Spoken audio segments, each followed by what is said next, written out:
So over the course of these 12 steps, you've learnt how to prepare and plan to create the best rain harvesting system for your needs. But even the best system is going to need a little bit of maintenance. Once you've set up your system, you should monitor it closely after the first rainfall event so that you can understand how it's looking after a little bit of water is run through each part of the system. At the most basic level, you need to ensure that all the elements are connected properly so that water is able to flow through the system without leaking. Now it's really important to understand each of the different elements of your system are going to require inspection at different sorts of intervals. The first key areas you want to inspect are any areas that have mesh, because these are the places where leaves and debris are going to accumulate over time. So for rain heads, check the screen, brush off any leaves. If you've got a bucket style rain head or a covered rain head, these might require a bit more attention. Simply take them off or take the hood off, give it a brush, and then give it a hose out. Leaves aren't going to fall off those screens automatically the same way as a self-shedding one. So just give them a hose out and it'll work fine. The same goes for other areas with mesh. So inspect any tank screens, maybe any overflows, air gaps.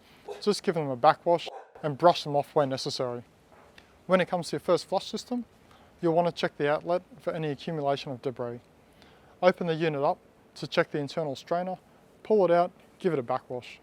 Make a note, a mental note, of how much debris is gathered so that you can gauge how often you're going to do this in the future. If there's not much there, do it less regularly. If it's really full, do it a bit more often. It's a good idea to also check any release valves that you've got to ensure that there's no restrictions or obstructions. If you've got a wet system with an automatic wet dry valve, it might be a good idea to check the strainer. They're going to have a little strainer in them. Check those strainers, inspect and clean them accordingly. If you don't have an automatic valve, then you'll want to drain your charge lines periodically as well. From here, make your way into checking the final stage filtration system, as this is the last element before use. So check it occasionally and maybe even switch the filters over every 6 months or so. Some of these cartridges can be backwashed, so some of them you'll get a bit more life out of them. The occasional maintenance on your system is going to make sure that your rainwater system is always running at its best. When your system is built with the right products, it's going to make it easier to maintain. And then a few minutes invested at regular intervals is going to go a long way to make sure that your system's running really smoothly.